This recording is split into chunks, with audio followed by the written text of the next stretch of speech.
They're morally tainted. I mean, there's just no question about that. You can't say he's a racist and what he said was textbook racism, but I support him because he's the nominee of my party.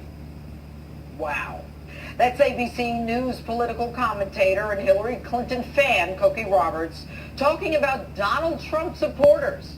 But could this media bias against Trump actually influence the polls on Election Day in the opposite way that they've been telling us, and end up being a big reason behind a Trump win? Joining me now, Vanderbilt University professor of political science and law, Carol Swain. Good evening, Professor. It is very good to have you on the show. You know, when I heard Cokie Roberts say that, I was stunned. I mean, everyone knows that Donald's my friend, that I support him. But to hear someone who works for ABC and PBS say that if I support him, I am morally tainted, is shocking from the mainstream media. Now, we've heard from PBS and from, I think, some of the other mainstream outlets that, you know, it's not just the less educated. They're calling them the low information voters. I mean, there's so much editorializing. Is that the way it's supposed to be? Well, it's certainly not the way it's supposed to be, and it's also absolutely wrong according to the data. During the spring, The Economist published a poll that showed that 43% of the Trump supporters had college degrees, and as far as the ones that have low levels of education, high school degrees or less, that's only 16% of the Republican base and a fifth of the Trump supporters.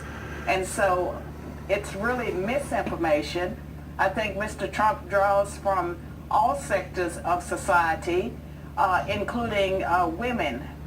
During the primaries, he never got less than 25% of the female vote in those states where he won. Are the Democrats relying on a self-fulfilling prophecy where if you say something long enough, people not only believe it, but they follow it? Well, I think it's that Saul Alinsky strategy of using ridicule to embarrass people. And so they have set up a situation where there are people that are supporting Donald Trump, but they're afraid to share that information. And I have met so many people, and this is anecdotal data, I've met so many people that are Democrats or highly educated colleagues that tell me that they whisper that they're going to vote for Donald Trump. And I know that for myself, I am a Trump supporter now. But I you've didn't been start a off as a Democrat. Trump supporter, but I mean, I had to really think about it. You know, I'm educated, so I'm supposed to support someone, you know, that according to the media and within the Republican Party, it was assumed that, of course, you would support either Ted Cruz or Rubio or someone more acceptable.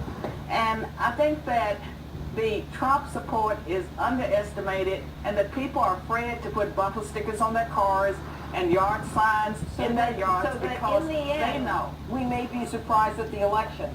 But let's talk about one other issue quickly. Has the Democratic Party taken black voters for granted?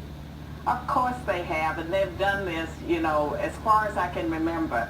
I hope that the black community that they are already awakening. I see some of this among young people. I came out of the Democratic Party and became a Republican in 2009. I'd like to see more African Americans do that. We can't continue to do the same thing over and over and over again and expect a different result. And ultimately, you know, in terms of the mainstream media and, you know, propelling this belief or this concept that, you know, there's no way Donald can win and he's going to ruin everything. I mean, you know, how much impact do you think that has on someone and on the voters in general? I think it discourages people and it makes them wonder whether or not it's true. But I believe we're going to have a surprise on Election Day. I actually believe that Donald Trump is going to be our next president, and I believe that he will be a good president because his approach will be different. The bureaucracy has been in shambles for decades, and it needs the hand of someone that knows something about business. And there are just so many other areas where we do need someone that's going to infuse Washington with new people and a new way of thinking. All right, Carol Swain, thanks so much for being with us this evening. And it's almost that time.